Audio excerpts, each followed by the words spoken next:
Oh, he's right there. Oh, there you are. You want me there, or do you No. want me here? It doesn't matter to me. Yeah. Good morning, everybody. If we could settle down, we'll go ahead and close the door back there. Welcome, everybody. This morning we have the Sales Tax Subcommittee of the House Ways and Means Committee meeting for February 13th, 2024. We have two items on the agenda this morning, HB 1115 and HB 1192. If there's no adds or deletions, we'll move forward with that agenda without objection, and that's what we'll do. We're going to start the meeting this morning. We have a sign-up sheet over here to the right, blue pencil on top. We're going to start the meeting this morning with the House substitute to House Bill 1115. This is LC 500748S. Chairman Carson. No, he's 1192. That's no wrong. Okay. Well, Chairman Blackman wanted to do the other one first. Okay. Sorry, I thought we were actually doing. Yeah, okay. All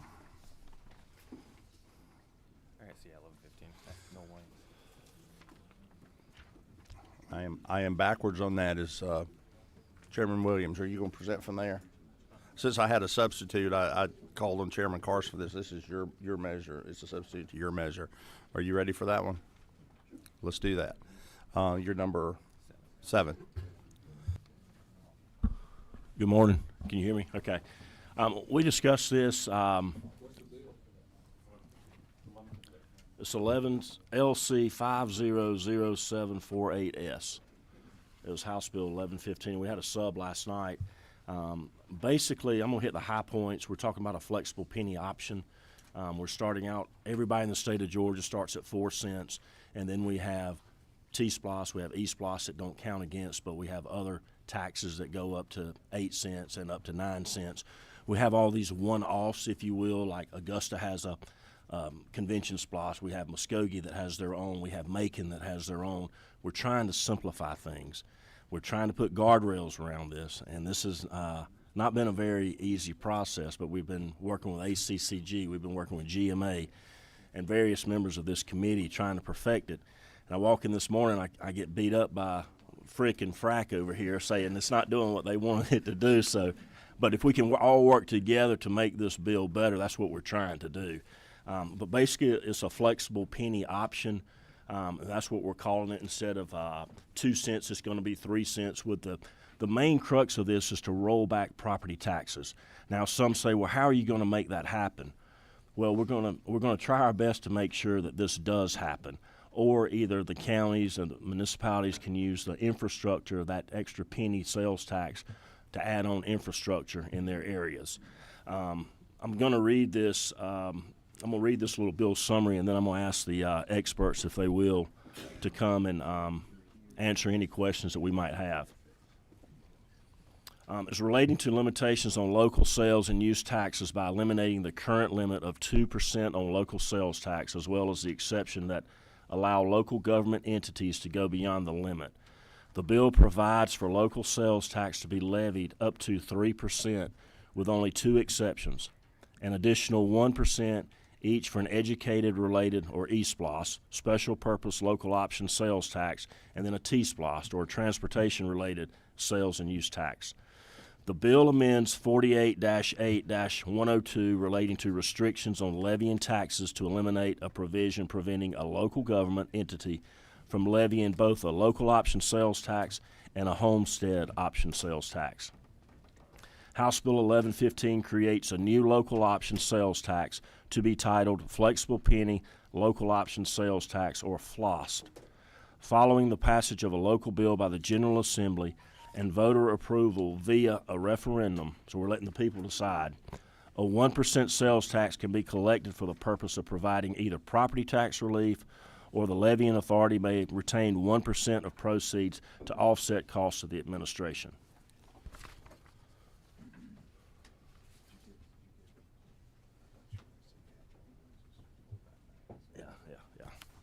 Chairman Blackman, is there anything you would like to add? I mean, you've been a great help to this, and I know Representative Kelly is wanting to weigh in.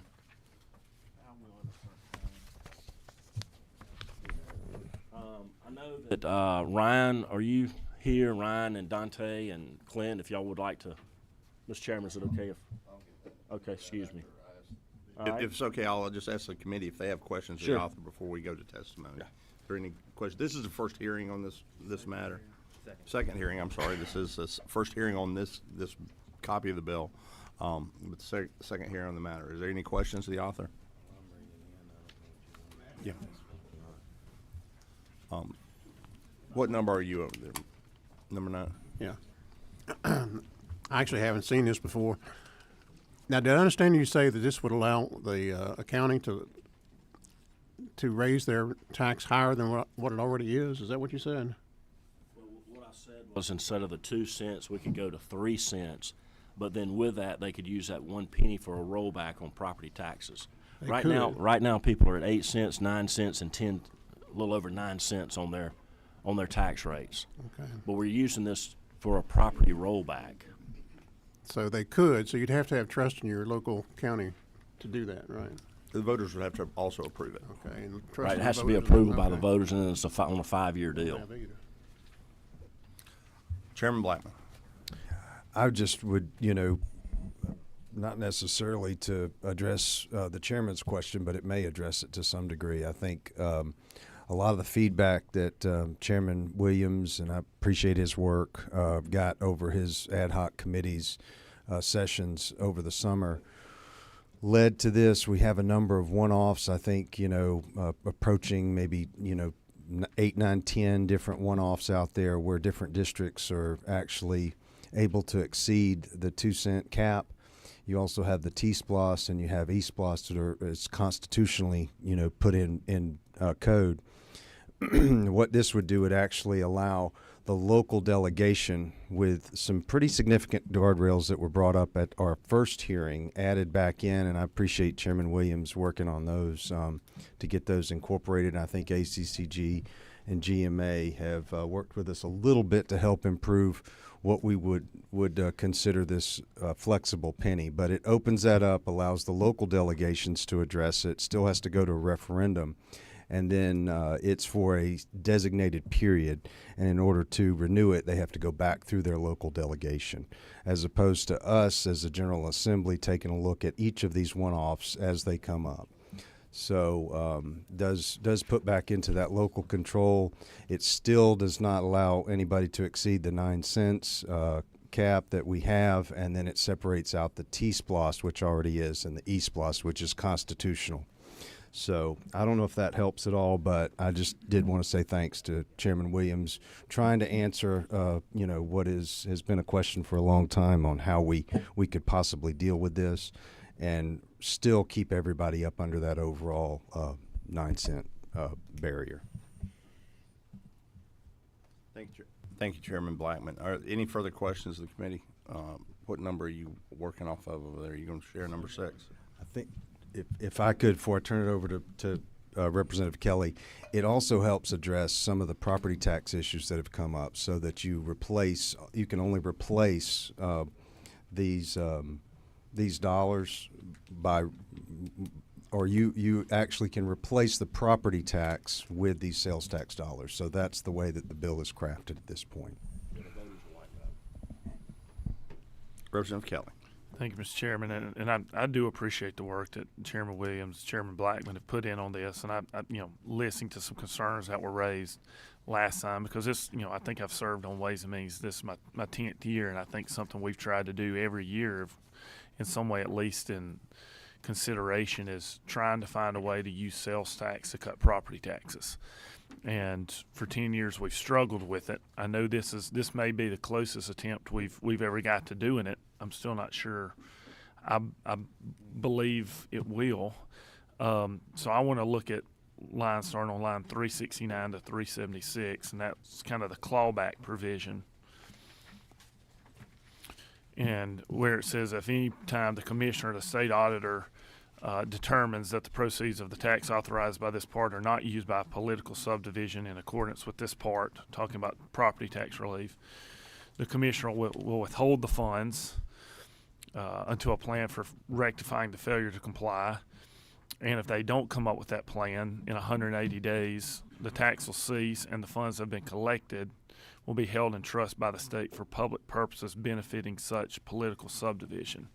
And I'm just wondering if someone could tell me what that means. Public purposes benefiting such political subdivision, and who in the state will make that determination how those are spent. So if Polk County or one of my cities does this and then holds it back, who then makes the determination what public purposes benefit my political subdivision?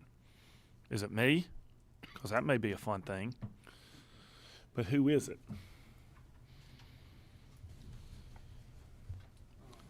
Mr. Chairman? Representative, Hang on a second. I heard a Mr. Chairman from somewhere. Who's looking? Man, he's That's being you. wise. He's being No, I wise. wasn't. So. I'm seriously Yeah. asking No. questions of the bill. Yeah. Can we get ACCG or can we get Yeah, I mean, yeah. can we get Ryan Anybody? or Clint?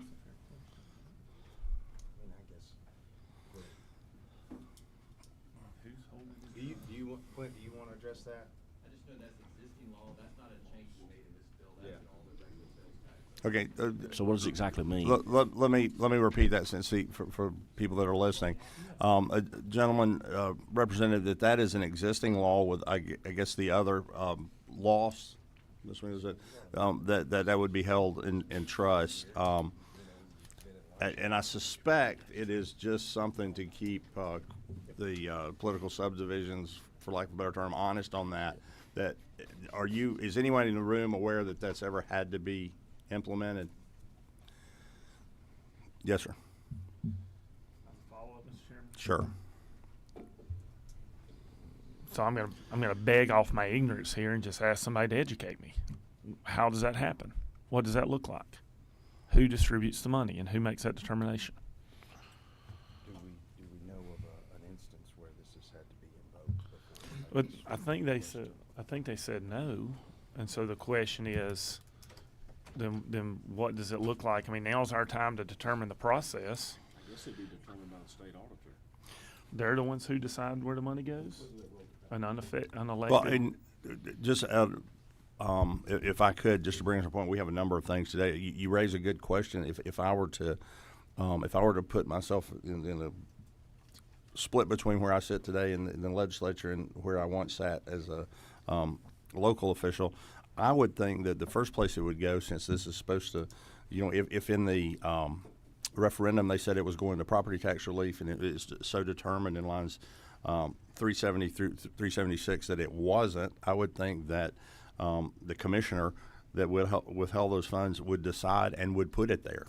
And would determine a way that by law they could do so. But the gentleman raises a good question. I'm not sure we're going to have the answer to that today. This is a second hearing, Mr. Chairman. Well, I mean, it's a second hearing. It doesn't mean it has to go if we don't have an answer, if the committee doesn't to do that. So if we don't get the gentleman's answer, we'll go accordingly. I had number 10, and then I'll come back to you. Thank you so much, Mr. Yes, ma'am. Chairman. So my question to you, the bill's author, my friend, would this be negotiated much like Lost is between counties and cities on an annual basis or 10-year basis? 5-year, whatever it is, yeah. All right, so all the municipalities that are within the subdivision would have a stab at the money. Right. It'd be based on population. Okay, thank you.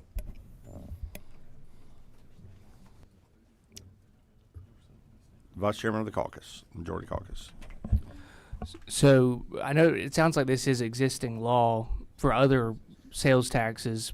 As I understand it, there have been cases where the local governments have not been doing what has been suggested. And so in those cases, how was it addressed? I mean, we talked about examples when we visited of local governments that weren't doing the right thing in terms of with their property taxes. So in those cases, it sounds like this hasn't worked. Time out. We're not going to do this from the audience. If you want to answer the question, I'll allow it. But we're going to let you. I mean, it's not your fault, but I mean, we're people are listening online, so we want to do that. All right, Ryan, if you guys would just identify yourselves, and we'll let you try to help us out here. Yes, sir. Ryan Bowersox with the Georgia Municipal Association. Clint Mueller with ACCG. So this is existing law. It's never been used to my knowledge. I do know that our state auditor does check local governments. So our local governments have to do an audit every year, and part of their audit, they have to do several things related to their local sales taxes in there. They have to show that they got it held in a separate account. They haven't borrowed from that separate account. They haven't spent the money illegally. I mean, those things are being checked annually in the audit. So I guess if the auditor were to find something wrong, right, they would alert. But as far as how they would hold this in trust and then use it for public purposes benefiting such political subdivision, I have no idea because it's never been done before. To my knowledge, it's never happened. Just to clear that up, I mean, I think the chairman, vice chairman, Representative Gaines thought it had been, and so let me ask you to direct this question, to direct us more granularly at this. E-sploss, T-sploss, those things have specific guidance they have to. I am not aware, Ms. Mueller, you can tell me different, that a city or a county has to keep lost revenue in a different account. That doesn't require a segregated account, right? No. So I'm drawing that this would be more like a lost and wouldn't go into a separate account. So I would suggest, and I asked an attorney, that 48.8.138 is put in here is really comes out of perhaps E-sploss and T-sploss language where there's specific purposes, specific capital projects lists that are approved, and if they're not abided by, it's more of a black and white issue. So if that helps Representative Gaines on issues where you may have seen it and done, and yet they're saying basically in the lost area they haven't seen that, and that would be, in my opinion, more general because there's gross millage rates and net millage rates, and the lost always goes in there to make the gross less, so the net stays. And the question I believe Representative Kelly is getting at here is how do you make sure the net rate goes down? So I believe those two things are different. Anything further, Representative Gaines? We had another question. I have number one mic. I don't know if that's Representative Stinson. Representative Stinson. Okay. Yes. Thank you, Mr. Chairman, and thank you, Chairman Williams, for your work on this. But back to HCCG, you just mentioned about auditors and the cities and governments should have their audits up to date annually. How this impacts those communities that are severely delinquent on their audits? How is this legislation going to impact them? Arrest people that are delinquent on their audit, but I will tell you that if they are delinquent on their audit, they've got 6 months after the end of their fiscal year to complete their audit, and if they're delinquent, they lose all their ability to get grants and loans and permits from the state, so they lose their qualified local government status.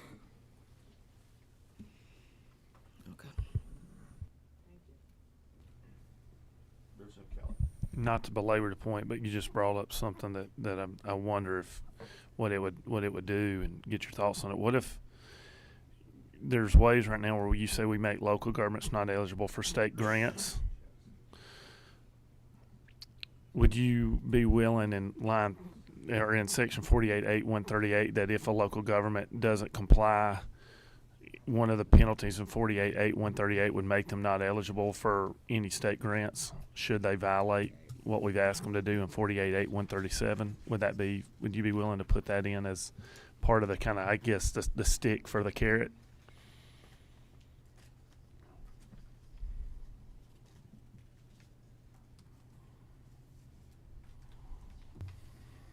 So I'm saying if they get it and then they don't use it for the property tax relief as shown in an audit, then that would make them not eligible for any state grants. For a period of time. Till they get back in compliance? For the balance of the 5 years, yeah. Can we add that? It's been done before in other areas. I mean, we do it for service delivery strategy agreements, so that is a common stick, if you will, that the state will use to make sure local governments get into compliance. Okay. The chair has a question to any of all you do this. Going back to what you asked, Representative, how would one know that they did or did not accomplish? What is accomplishing a rollback? Is it because my tax bill that has a loss on it that is required by a rollback has a gross millage less the lost as a net millage? Okay, the lost amount goes up every year if the lost rollback goes up every year if the loss increases. That's the rollback. If the local government moves the gross millage up that same amount and the net millage stays the same, I think Representative Kelly, you would call that an increase. But they would have met this transaction. You know, we can't make a local subdivision drive their net millage rate down. That's between them and their voters. So I would just question that the same thing you would have there is how would we ascertain did they or did they not comply with the rollback? I mean, if they increased the lost rollback, then they've complied with the rollback, even if the net millage went up. At some point, if the voters allow this to go forward, they are trusting their local officials to do what they elected them for.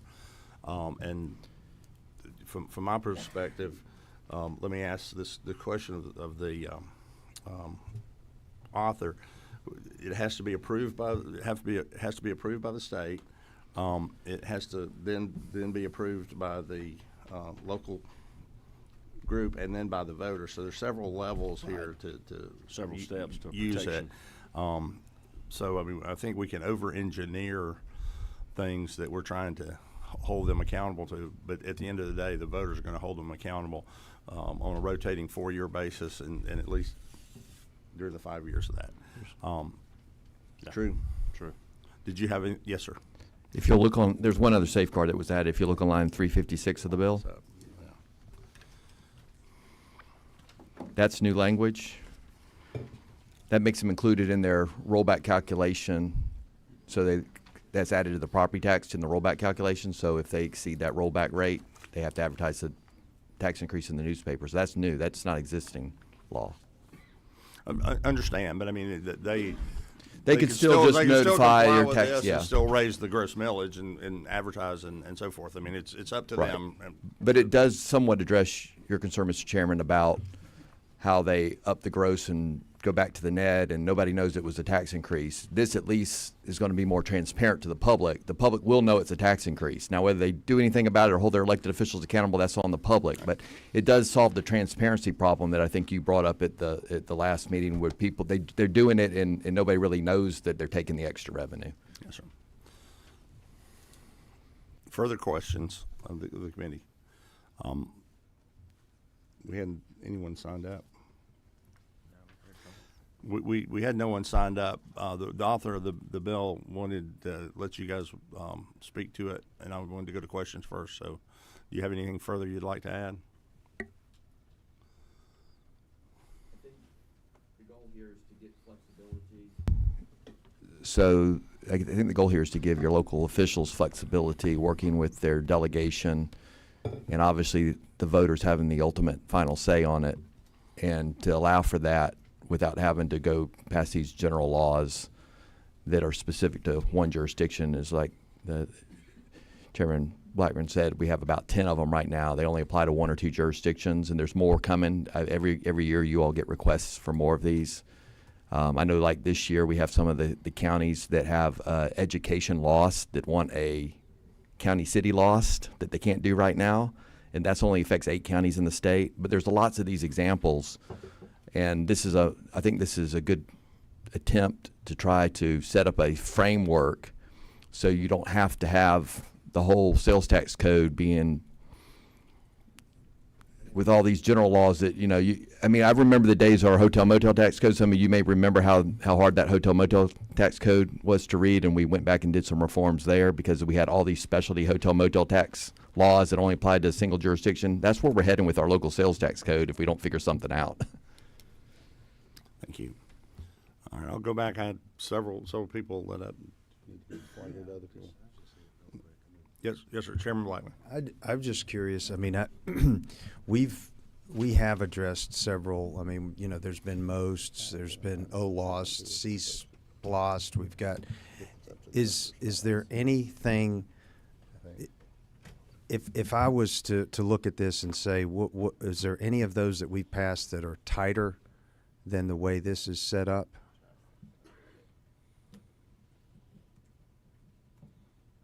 Last time about the Macon lost and some restrictions they have, I believe, maybe on total revenues or millage rates. But other than that, no, I don't think so. But that one was designed again specifically for one jurisdiction, based on what their current revenue structure looked like and what they predicted their revenue structure to look like in the future. So they designed it around a single jurisdiction. So we don't even know if, even though that thing is open to be used by other consolidated governments, we don't know that any other consolidated government would take advantage of it because it wasn't designed for them. Is there any reason why a local delegation couldn't implement similar or more restrictions respective of what, say, they did in Macon Bid? No, I think they could. That was the whole idea here, is Right. that you all, through your local legislation, that's where the details go, and you can put any kind of restrictions you want.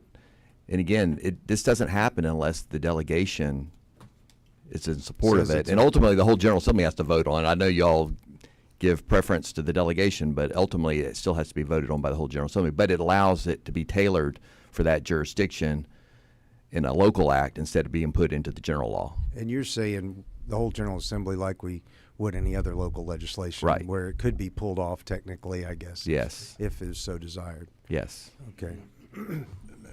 I have three more people, but I think that was one of the things that we may have missed here. This is basically putting something on in state statute like loss exists today, and would have to go through the same steps that it would have to do that. In order here, Representative Gaines.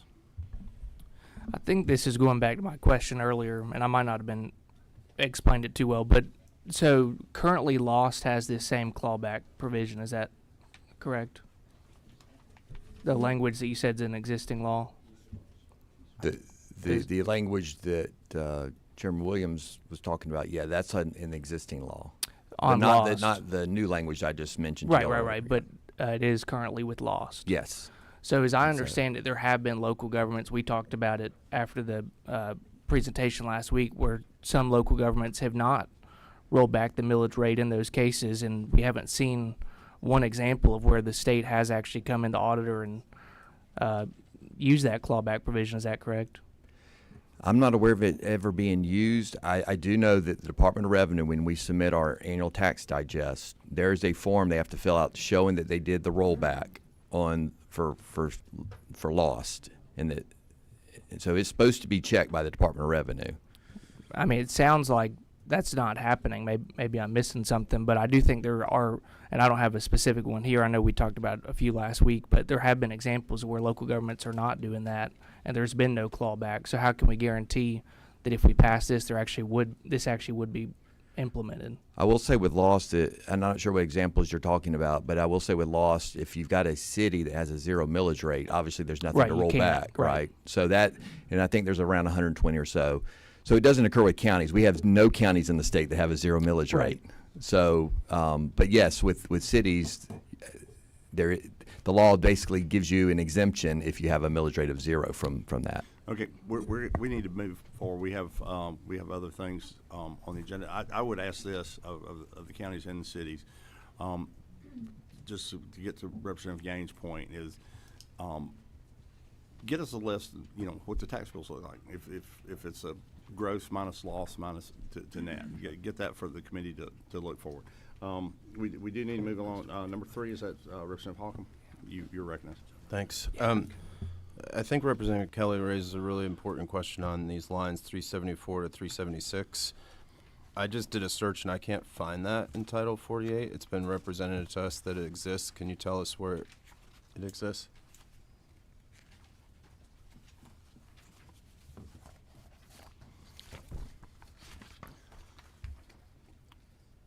Representative, while they're looking at that, do you mind if I go to the next Please. question while they're research? Just we'll multitask here. Representative Camp, Chairman Camp.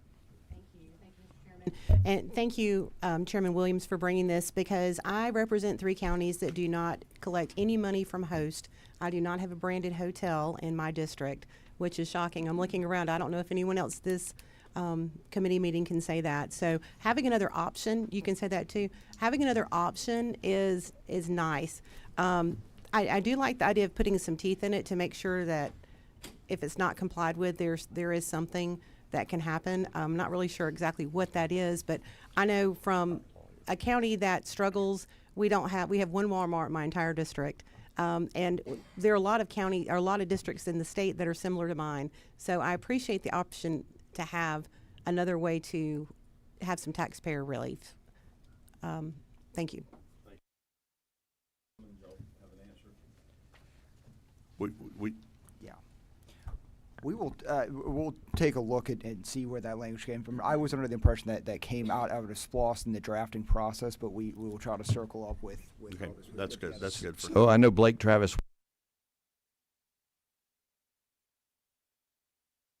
Any further questions? Any further questions? Did you have Chairman Parsons? Do you have something? No. No, you're good. Any further questions, Chairman Blackman? Go ahead. Representative Horner, you've had some legislation that you brought forward that was similar. I didn't want to leave you out. If you wanted to have if you had a comment here regarding the ability to have, say, I think a host and a lost within the same framework. Yeah, I just wanted some clarification on that line item. Sorry.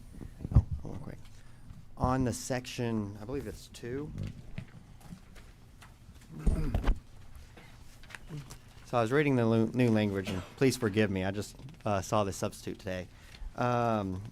Section F, right after section 2, it just strikes out the line F, but it still allows a no sales tax and use tax to be levied. That line is still in that code section according to this bill. So it would still not allow a loss and a host at the same time. Right now there's a lost, and code section Article 2 is a host. Article 2A is an e-host, and there's other, like you're saying, there's 3 or 4 different 1% taxes that just involve host. So unfortunately, and from how I'm reading, and please correct me if I'm wrong, it would allow an intergovernmental coordination, but you still have to choose a lost or a host or e-host or one of the 3. It doesn't actually offset that host. Is that how I'm reading that? You're talking about the existing law, the way existing code, and Yes, the way sir. that it's put together there.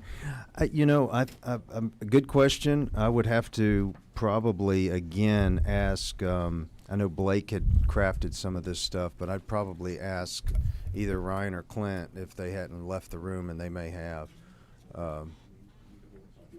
But I mean, the intent was to allow there to be both. So if for some reason this doesn't capture that, then we obviously have an edit there that we need to correct.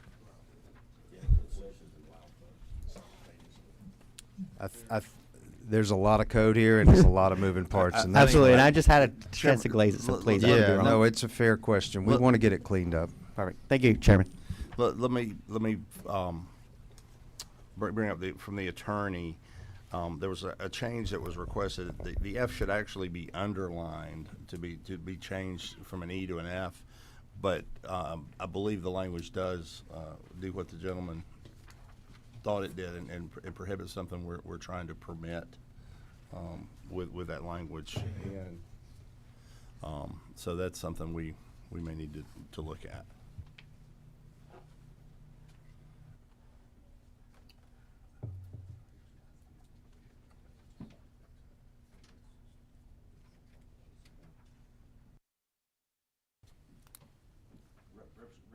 Chairman Williams.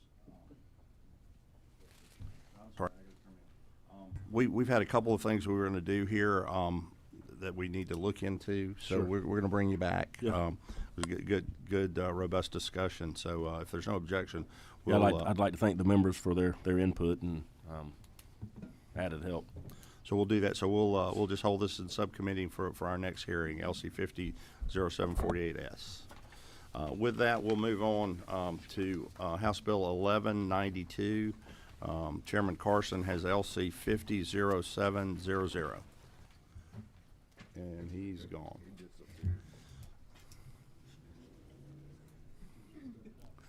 Love it when a plan comes together. Let me give us just a moment.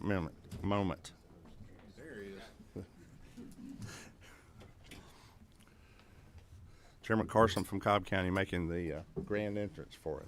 You're recognized to present House Bill 1192, Chairman Carson. Water.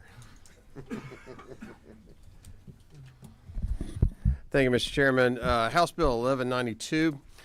This is in regard to our sales tax exemption that's currently on the books for high-tech data centers. These centers are massive buildings, in which you have either a single tenant or you have a co-located facility where you lease out space of that data center to various other companies that want to house their computer equipment.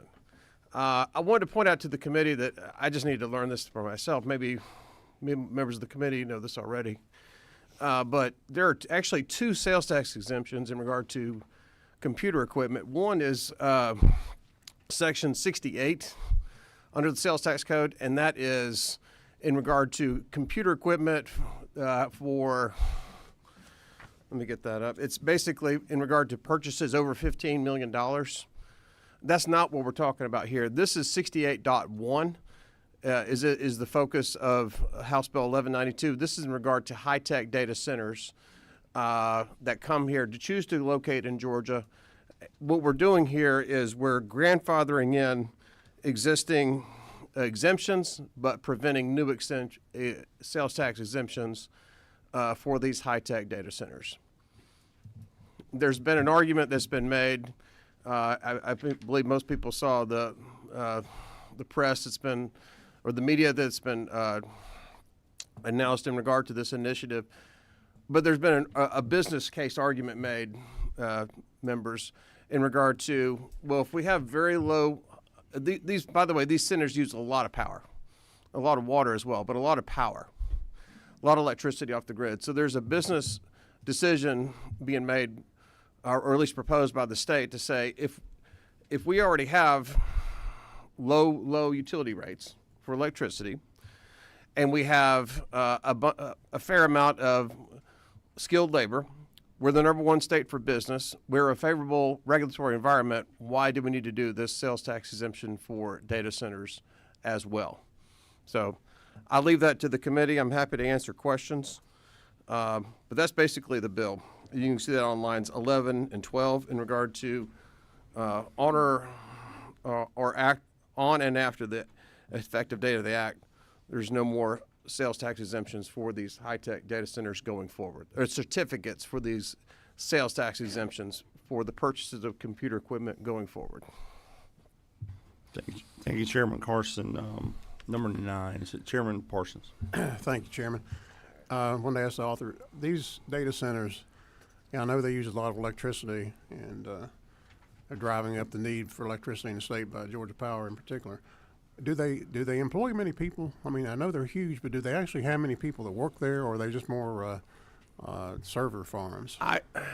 We have some members of industry that are able to speak to that. I will tell you that I had to understand it myself. If you can imagine, Chairman Parsons, the size of facility that's probably 200,000 square feet, so maybe 1.5 Home Depots, if you will, or maybe larger, maybe 250,000 square feet or more. And within that, they would probably hire, I'm guessing, somewhere around 30 on a full-time basis. And obviously, that's a rotation. At any one time, they would have 4 or 5 or what have you. Well, if I could ask or you 6 one more or thing. I'm not necessarily in favor of the things or against them or anything, but couldn't it be argued, though, that I remember when we passed the legislation that allowed these tax breaks, couldn't it be argued that the reason that we are the #1 state to do business is because we did take action to bring those people in, to bring those companies in? Yes, I believe that could be made. Okay, that's all. Thank you. If I could, Mr. Chair, there was also from Departments of Audits and Accounts, and I apologize for not handing this out, but I just want to point out that there was a report handed out, or sent to us via email from Departments of Audits and Accounts on Sunday afternoon, actually, in regard to tax incentives evaluations on business. And what this report basically said, there was not enough data to conclude anything substantial in regard to the high-tech data centers sales tax exemption. Now, there was some analysis of the computer equipment sales tax exemption. That is in Chapter 68. This is in regard to 68.1. I just wanted to be clear on that. Thank you, Chairman Carson. Number 7, is that you, Chairman Knight? Thank you, Chairman. And Chairman, I guess my question, go back to help review, what are all the sales tax exemptions that we have for these data centers? Don't we have one on the actual building itself? Okay, so this is, but I'm getting confused. Is this for the equipment or is this for the real property? But my understanding is this is part of the quality jobs. This is the materials used in tangible personal property used in the construction of these. Does anybody think I'm wrong on that? That's what we're talking about here, right? Tangible personal property used in the construction of these. Didn't you carry the legislation? Doesn't that make you a subject matter expert? He's used up all his minutes today. Chairman Parsons. Oh, it's not, no. You're all Light done. won't- Your light. Well, I'll turn your light off, Chairman Parsons. Chairman Camp. Thank you. Did you? Chairman Carson, I appreciate you bringing this measure. I'm looking at the document you just referenced on Table A, which I think is on page 5. So I have it electronic. Let me pull that up. Okay. All right. And I have it electronically as well. Alex was kind enough to send it out earlier, so thank you. But I'm just looking from the most current year. It discusses, the topic is net change in state revenue from Georgia's high-tech data center equipment exemptions. And it appears foregone tax revenue for 2023 looks like was 38 million. Is that correct? So it's different things that we're talking about here. The report that I think the committee aide David sent out was a report for data through December 22, and it was published in January of 23, specifically in regard to high-tech data centers. The report I was referring to was a Department of Audits and Accounts report for evaluations. That's from January of 23. Okay, so the tax incentive evaluation sent out by the Carl Vinson Institute. Right. That's Okay. another document. What I Okay, was all referring right. to is the tax incentives sent out by Department of Audits and Accounts. What they concluded is that there was not enough data to make a determination. This is separate from what what you're referring, what the committee had sent out. So there's not enough data to know exactly what the foregone tax is for the state? I think that's up to the committee. I think, like I said, there's an argument being made in this proposal that are we getting enough return for state investment in regard to these high-tech data centers? All right, thank you. Thank you. Mr. Chairman, I just wanted to point out that in lines 11 and 12, this is in regard to 68 dot, you see on line 10, revising division 68.1G VI, so that's 68.1. I believe this has to do with the high-tech data center equipment. I was just looking at that myself. So if I, Chairman Carson, I had been told that. Okay, Chairman Blackman would like to weigh in. Yes, on that go if you ahead, would. please. Yeah, I know I stepped out for just a second, but I mean, we're talking about the contrast between 68 and 68.1? Yeah. Is that my understanding? 68.1, if I look back on the tax expenditure report, is the exemption on the construction materials, which has been in the low teens and moving up towards 20 on an annual basis. Now, I don't know that we know the most current, so we have ordered a fiscal note, probably have it by the next meeting. But if you look at 68, then it's upwards close to about $80 million, and that's the equipment that goes into these data centers. So there is a differentiator there. All right, thank you. Yes, ma'am.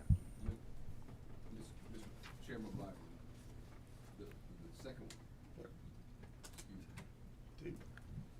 second one you referenced about, but that has a $15 million threshold before it kicks in. Is that not correct?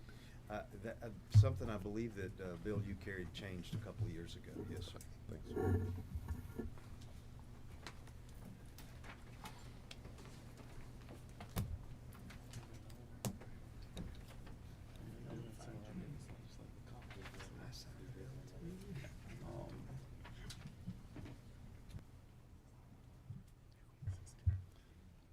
We're going to move on now to speakers on the item. Josh Levy. Mr. Levy. Yes, sir. Yeah, we will ask if you could keep it as brief as you can and still communicate the information you would like to the subcommittee. Yes, I will sir. certainly make best efforts there, and I appreciate the opportunity to appear here today. Thank you, Mr. Chair. I am Josh Levy. I'm president of the Data Center Coalition. We're a membership association of leading data center owners and operators. Many of our members have facilities, teams, or projects underway in the state. And again, we really appreciate the opportunity to discuss this legislation with you all today. Data centers are the physical locations that securely house computer servers that store, manage, and deliver data. There is unprecedented demand for the digital services that have been central to our daily lives. The way we work, learn, buy groceries, and even access medical care now occurs online. By enabling the apps, platforms, and services we use personally and professionally, data centers keep us connected in our modern lives. Since you all established the 68.1 high-tech data center equipment incentive in 2018, Georgia has indeed emerged as a growing market for this digital infrastructure that powers our innovation economy. More than 25 states have adopted similar economic development programs to attract and support digital infrastructure investment. In 2022, you all extended the sunset on the program from December 2028 to December 2031. This sent a signal that has led to significant additional investment, new entrants to the market, and the emergence of this market as the sixth largest now in the country. Some very substantial projects have been announced since the 2022 sunset extension. Had some printer issues this morning, but with the chair's permission, we'll send you by email a copy of many different press releases evidencing some of the recent announcements. $1 billion in Rome. We have $2 billion data center coming in Lithia Springs, $380 million data center in Douglas County, $1.2 billion data center in Douglas County in terms of total investment, 3 million square foot, $1.5 billion data center in Coweta, 10-story data center downtown in Atlanta, and a $1.3 billion investment in Fayetteville are among those that I'll send you all if that's okay. An analysis by Richmond-based Magnum Economics, the investments here are essential to positioning Georgia as a leader in the 21st century economy. And it enables the data-driven processes, goods, and services deployed by many other sectors. That's going to include technology, advanced manufacturing, artificial intelligence, cybersecurity, healthcare, and other innovative businesses that rely on digital infrastructure we provide. By prioritizing investments in local communities, data centers also catalyze supply chain and service ecosystems, create jobs for thousands of construction professionals as facilities are built, and provide quality high-wage jobs to support ongoing operations. Every data center comes with years of reliable support for local economies by promoting job creation at restaurants, hotels, fiber and HVAC installers, steel fabricators, many other businesses. Data centers involve huge financial investments, as I indicated, with some individual projects exceeding $1 billion in capital investment. You all do have an audit prepared by the Department of Audits and Accounts, I think the University of Georgia conducted. Data centers primarily are sought after for the capital infrastructure and the job multiplier. They bring in ecosystems and they develop jobs outside the data center that support local economies. The state's audit found that for every $1 million in data center construction output, 9.1 total jobs are created in the state. Additionally, for each job inside a data center, 4.3 indirect and induced jobs are created in the local ecosystems here. An analysis by Richmond-based Magnum Economics in 2021 estimated that Georgia directly and indirectly supports 22,940 jobs through its data center industry. The department's audit also found that for each dollar of foregone tax revenue from this exemption, the state accrues approximately $10.50 in value-added impact, or the value of economic activity generated in the state. Importantly, the audit estimates that 90% of data center investment and jobs would not occur in the absence of this exemption. The industry is very concerned about the tremendous uncertainty this legislation creates. Mr. Chair, I would like to briefly address the question of construction materials. Yes, sir. 68.1 is the whole package. It's going to include the data center facility, and then they will apply for a certificate for exemption, and then the tenants will come in and get a certificate of exemption. It does not exempt construction materials. Those are fully taxed under 68.1. So I just want to clarify that in response to the question. Construction materials are taxed under 68.1. There are a considerable number of projects currently in process following the extension of the sunset in 2022. Suspending this incentive places many ongoing projects at risk. Without this incentive, data center owners are challenged in recruiting tenant investment and jobs to the state and to their facilities. When a data center owner applies for an exemption certificate, their tenants cannot apply until they sign a lease and a contract is in place. A data center may have Mr. applied. Levy, I'm going to go. Sure. I mean no disrespect when I say this, but Understand. we understand what the law says and how they can do that. And I only say that because we'll have you back. We have 3 other speakers, sir. and some of us on the committee have a hard stop with another committee that starts in 4 minutes. So we may the first time we're looking at this, so we'll may invite you back if I could. I appreciate the Thank you. opportunity. Thank you very much. I appreciate your understanding with us. Representative Gamble, I'll have you next. I'm gonna go to these other speakers. You want them? Okay, go ahead, Representative Gamble. Since you're here with us every day.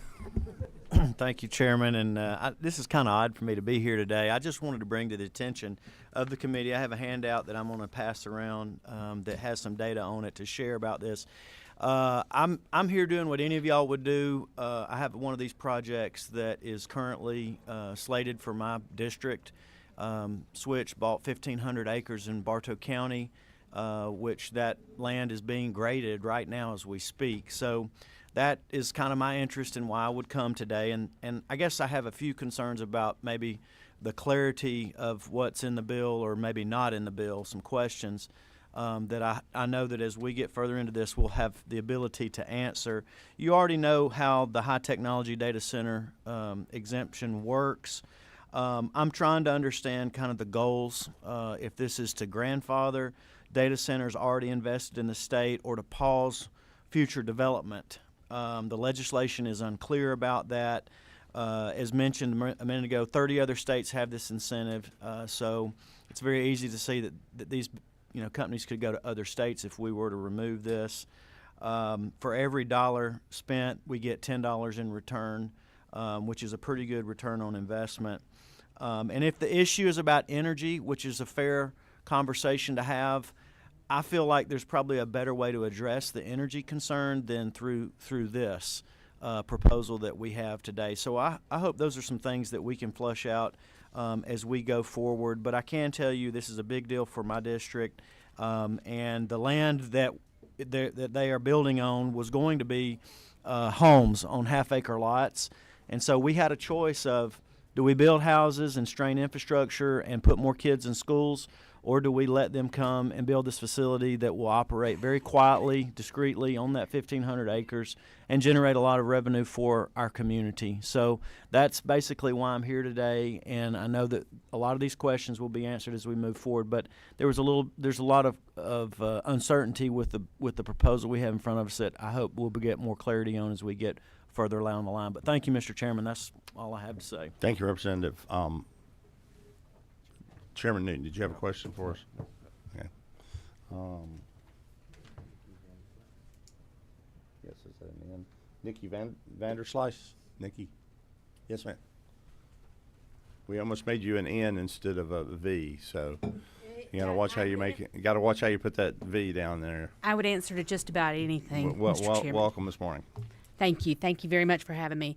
I'm President Nikki Vanderslice. I'm President and CEO of the Fayette County Development Authority, and I'm here to talk to you for just a few minutes this morning.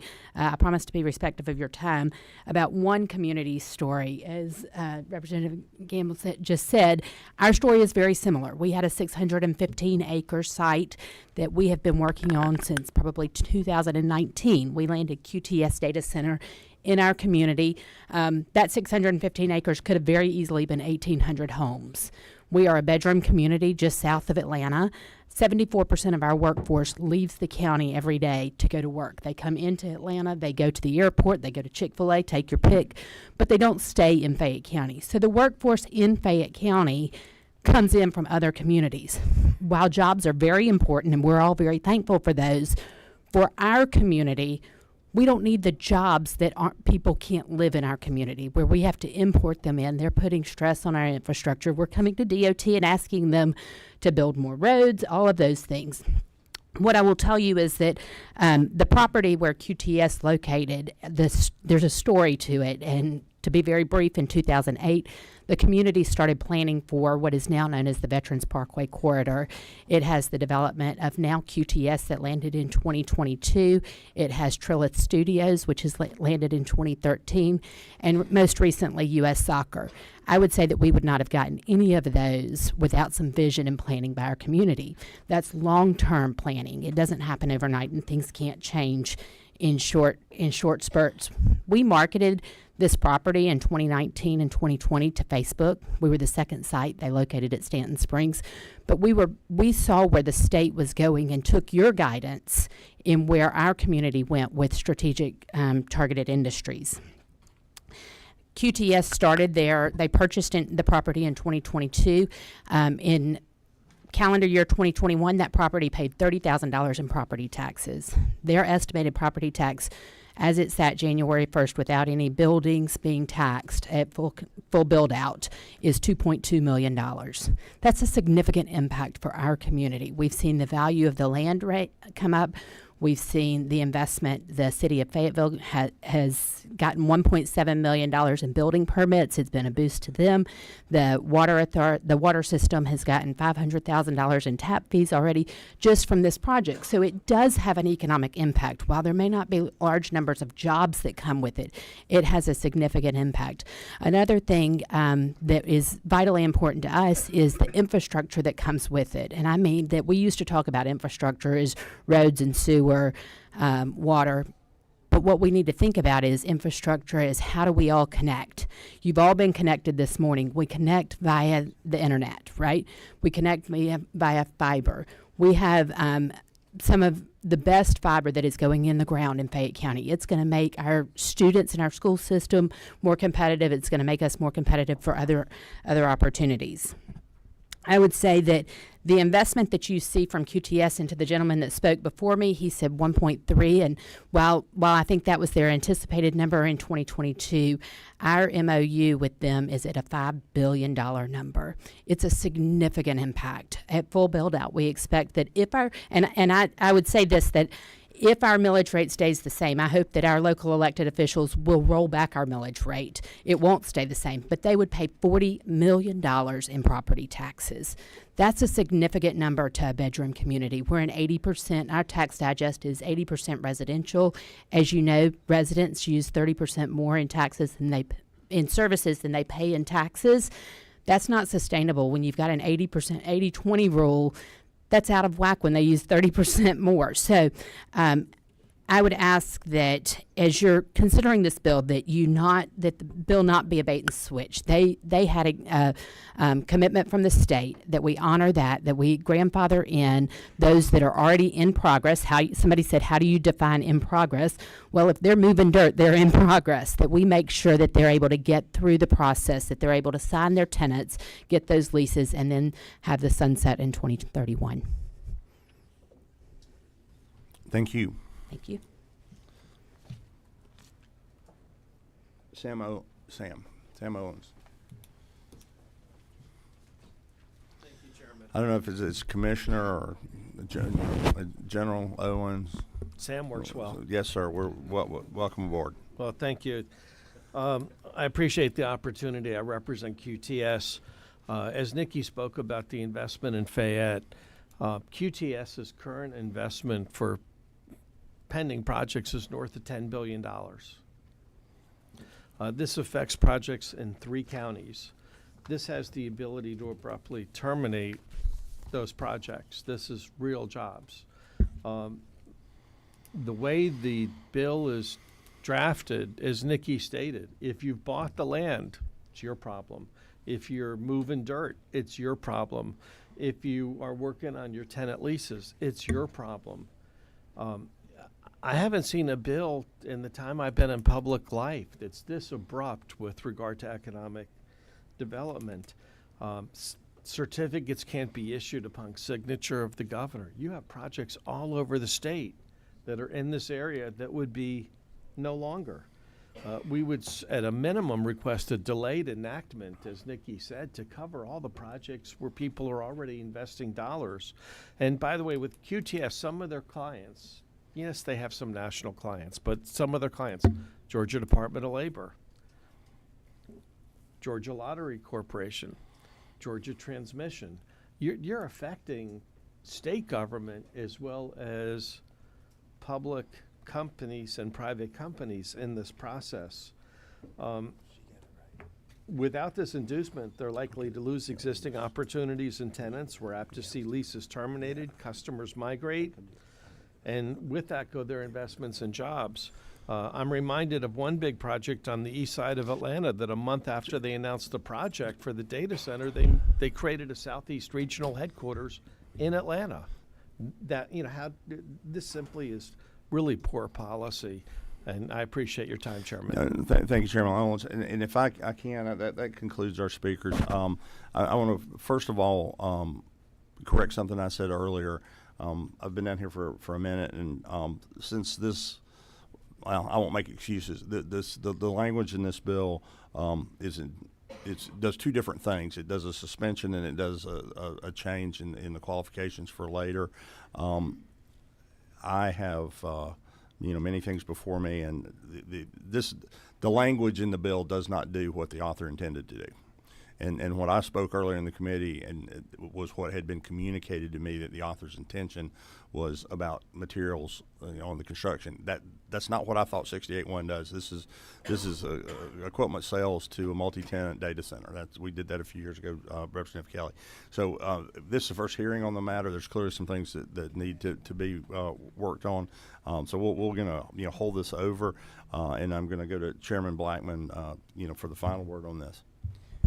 I know we've heard from a number of folks and understand the value that this presents for certain communities. I really haven't heard of any solutions regarding what we have heard regarding the power usage, and would appreciate anybody as we meet moving forward to maybe bring forward some of those solutions in addition to the value that it brings to your community absent any power grid usage concerns. Thank you very much. Thank you, Mr. Chairman.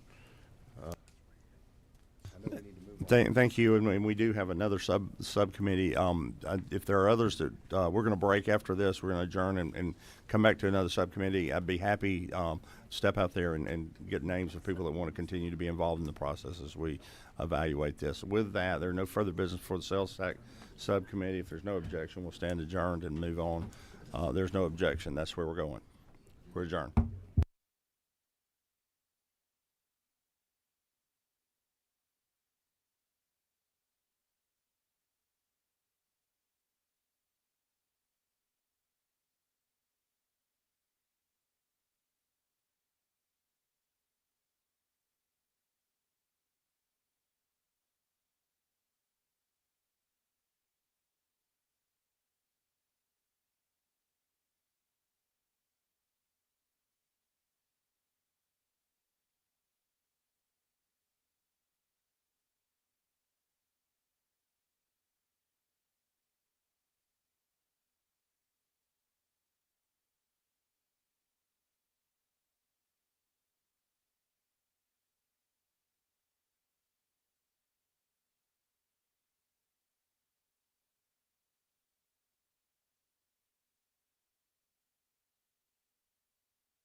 Ladies and gentlemen, since we have tons of time here, we're going to try to power through this committee on public finance. We'll call it to order, and we're going to call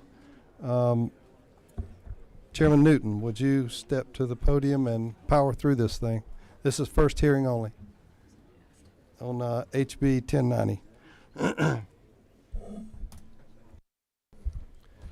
Thank you, Mr. Chairman and members of the subcommittee. I do bring today for you. Yeah, let me see here it is.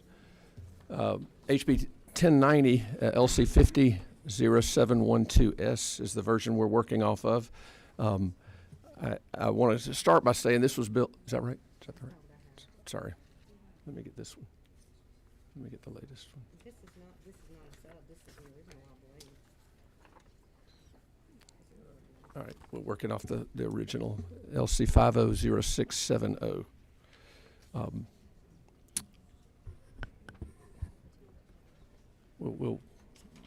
There were some minor changes. We'll work on those between hearings if we need to. First off, I want to remind everybody that the Fostering Success Act was from last session, from the previous session. It was meant to address a very real problem, which is that the state in these unfortunate situations where a child is placed in foster care, currently that ends at age 18. We all know, any of us who've been parents know that the care and nurturing of children doesn't end at age 18. It goes on, and pretty significantly there for some number of years, while you're hoping that the children will get educated. I'm sorry, the now 18-year-olds will get educated, will get the job training they need, and that will make a successful transition, hopefully avoiding things like the lure of gangs and other things that are attracting children, especially if they've been in somewhat challenging circumstances that they've been raised in.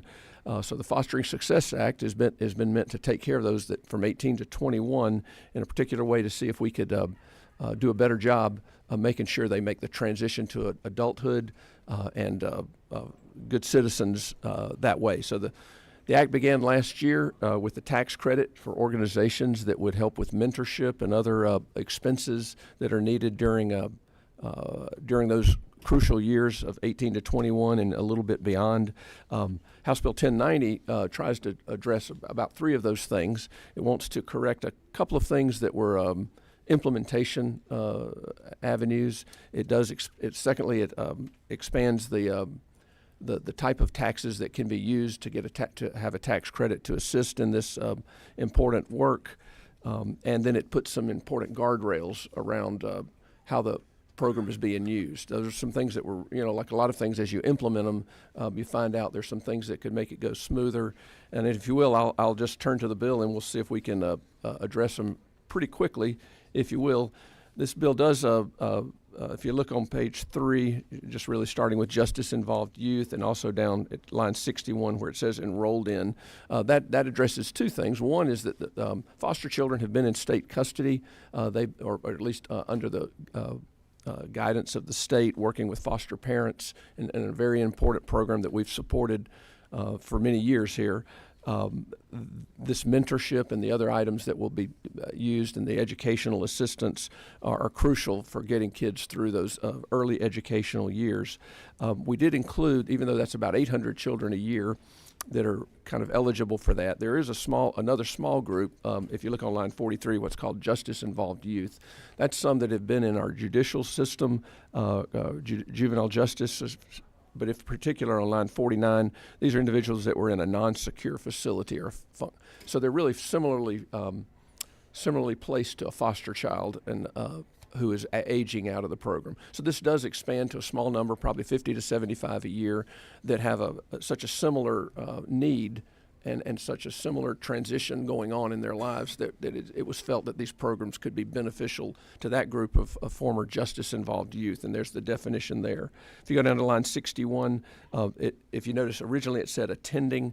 One of the problems that was recognized in the implementation of this mentorship and assistance was that often a child may graduate in May but not start a vocational training or college or something else until July or August. So you had a few lost months there. We know, at least in my case, as an 18-year-old boy or with sons who've been 18, if you don't have some mentorship and some structure going on, then they recognize that let's put let's put that they're enrolled in. That means they've been accepted to, they're planning on starting, but just because there's a 1 or 2 month gap, we don't want to lose the opportunity to continue these programs for them, or frankly to get them started as someone graduates from high school.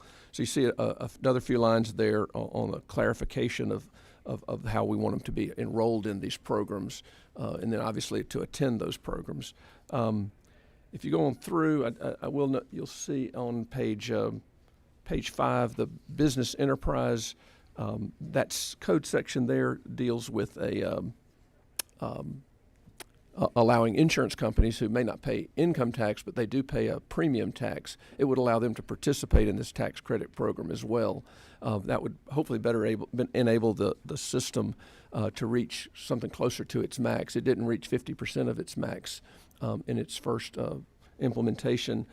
And so that is an addition, a second addition that this bill does to the original Fostering Success Act. I will say, if you look back on page 4 on line 71, about the compensation for a single mentor, and then if you look even further, all the way onto page 9 in line 208 about the accounting, and the no more than 20% can be spent for other expenses. Those are an attempt to make sure there's some guardrails around the expenditure of the money, that it's not necessarily going just for overhead or administrative fees, but that the vast majority of the money is funding the children, the former foster children who are now in the 18 to 21 range. It just will allow them to have some guardrails around how that's done.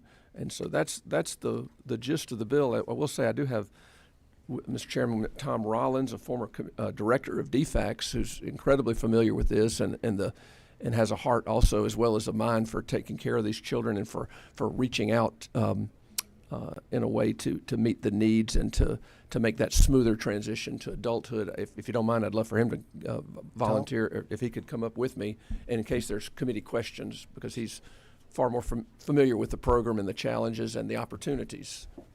Thank you. And we all forget that these foster kids do age out.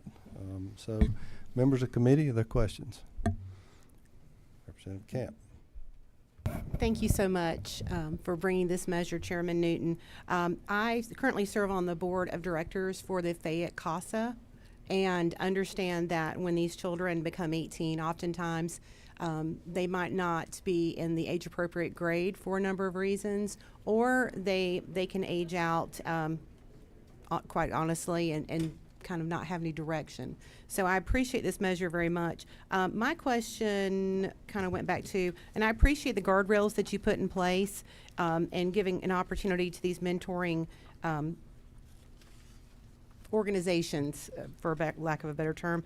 I was also curious on line 78, it talks about the wraparound services, which I greatly appreciate, because a lot of these kids, because they are kids at 18 to 21, they're kind of out in the world. And I was just curious, I know it doesn't look like there was a change to it, but it talks about education services, housing services, vocation services, medical services, counseling services, mentorship, nutrition services, transportation services, up to $150 a month for personal necessities. I'm just going to make the statement that might need to be honestly raised, because there are a lot of necessities. I know my daughter is 23 now, and she definitely uses more than $150 a month for those necessities. So just a suggestion. Thank you for that, and that is a number we're looking at as well, plus a clarification on the word "or" for that matter, because of the way it is currently written that we're looking at ways to recognize that obviously $150 could be used up in all the mentorship, nutrition, transportation alone. So we want to make sure that we clarify that. So thank you, Madam Chair. Any other questions of committee? In that case, being the first hearing, thank you for your patience, and and again, thank you for coming, Doctor, and we shall move on to the next bill, which will be House Bill 116. We have a lot of folks, I think, that's traveled. Debbie, would you pick up the at the end there and present your bill? It doesn't matter. And Thank you, Mr. Chairman, and we do have some people here that are very interested in this bill. This is the renewal of the historic tax credit. It is due to expire, and so this would extend it. This is a tax credit that we have used in the state of Georgia and has been, it's got multiple guardrails upon guardrails to make it a very safe and profitable for the state. For every dollar that's invested in this historic tax credit, the state gets back almost $4. So it's, and the feds have a similar historic tax credit, and it only gets back about half that. So we have done a good job with making sure that we are saving some historic structures. I would like to say this was introduced because people were concerned that it was going to expire, and in the meantime other conversations have occurred, and there's another bill coming, I think, that is 1134 that the Chairman Stevens has.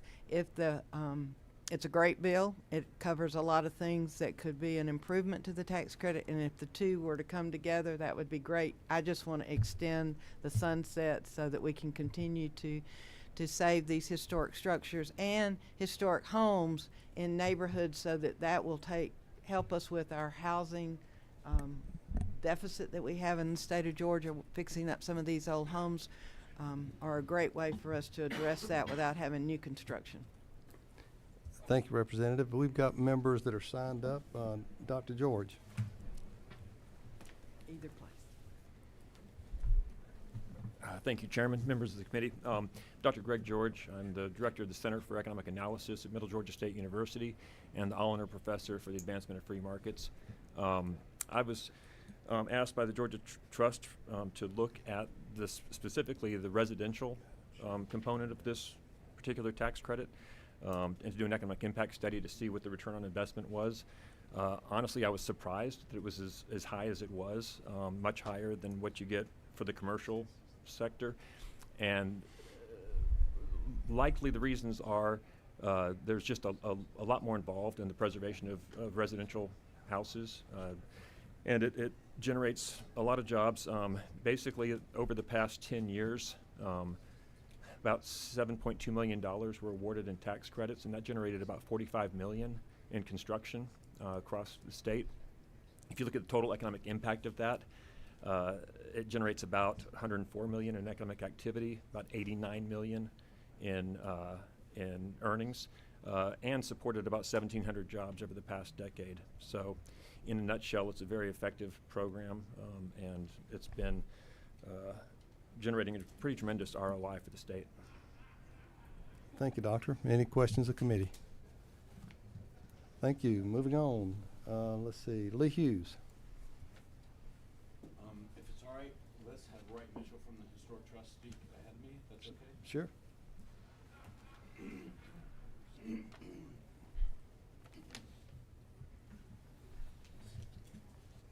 Good morning. My name is Wright Mitchell, and I'm the President and CEO of the Georgia Trust for Historic Preservation. The Georgia Trust for Historic Preservation is the statewide historic preservation nonprofit for the state of Georgia. We have thousands of members across the state, and we engage in preservation activities from North Georgia to Savannah and everywhere in between.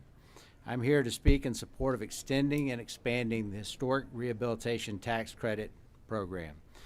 As someone who has personally utilized the residential tax credits, I can speak to their effectiveness in the revitalization of our historic homes and neighborhoods.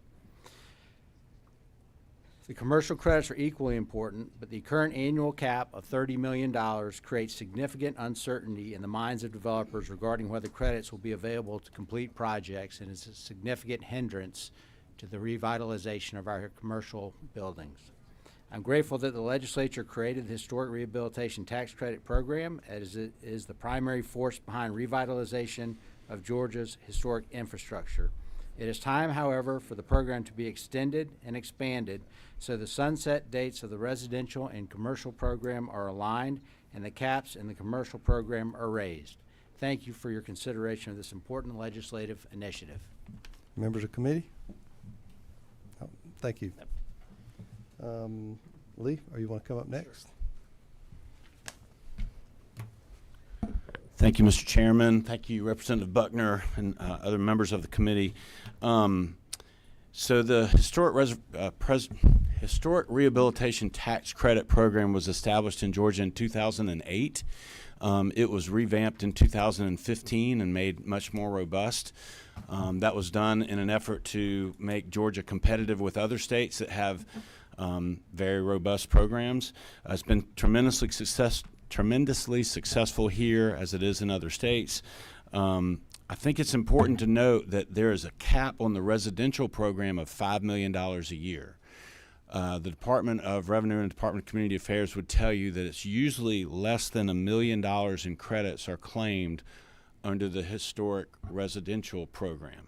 So the cap on the commercial program is $30 million, the cap on the residential program is $5 million, but we're talking about less than $1 million in credits on an annual basis. So that one is set to expire at the end of this year, the residential program, and that is why Representative Buckner brought the House Bill 1116. There are some, in my opinion, it makes some sense to align the sunsets of the residential program and the commercial program. That's why there's been some discussions about perhaps enhancing her bill to include some tweaks to the commercial program. I'm happy to speak to that at the appropriate time. If that's today, I can do it now. If not, we can do it at a future date. I think we'll do that at a future date. Okay. Any questions of the committee? David Mitchell.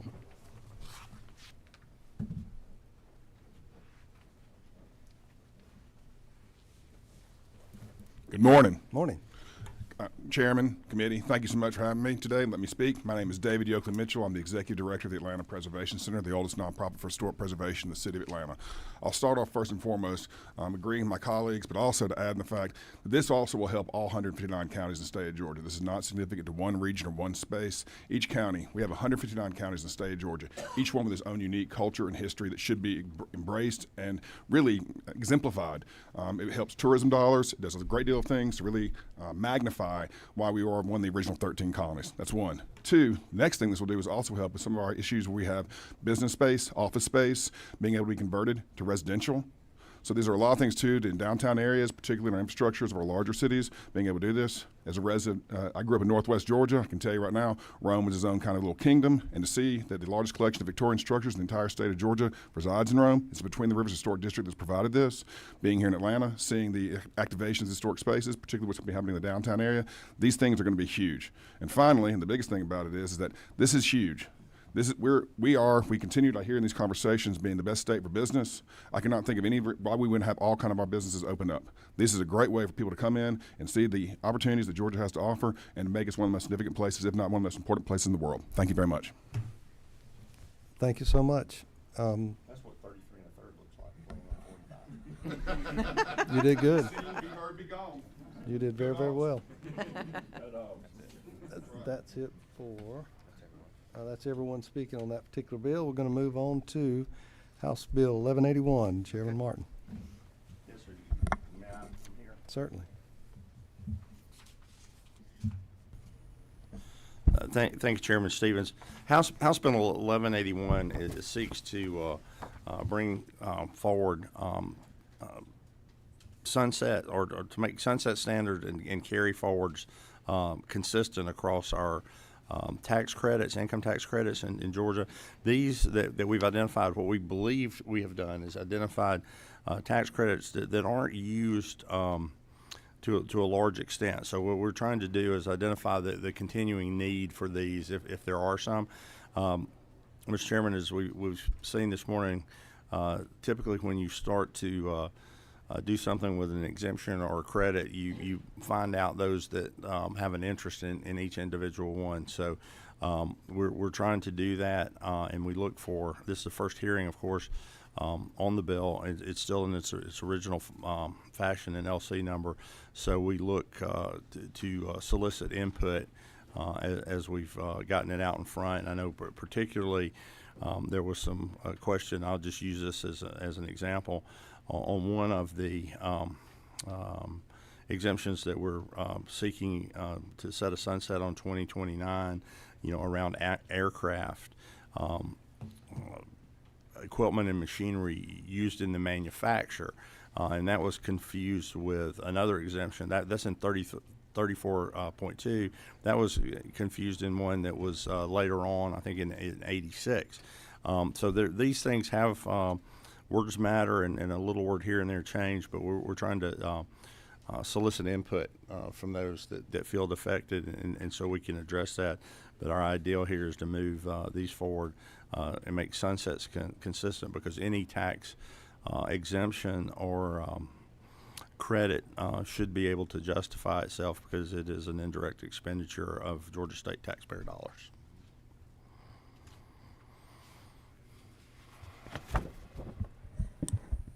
There we go. Thank you. Anybody want to speak to this bill? I don't see anybody signed up. Yes, sir. Certainly. No, I got this. I do think with this being so short on time, obviously, one of the things that came out of the panel's discussion, and I think, Chairman Martin alluded to this, but we want to try to limit the state's exposure. We also are taking a look with these sunsets at things that are not being utilized or underutilized, exemptions and credits that are under $1 million. And there was roughly, I think, 70 of these that fell into that category. And the sunsets are 5 years out. So consistent with what we've done with other credits and exemptions, but at the same time, I think we want to hear if there's anything that's going to adversely impact, so that we can move forward. I don't know if anybody has any questions, but I think most everybody's ready to get out of here, Mr. Chairman. If anybody wants to talk to us offline, we're ready to listen. Is that fair to say, Chairman? Yes, sir. Okay, thank you. We're good. Is there, if there are no questions, we will call the Public Policy and Finance Committee adjourned.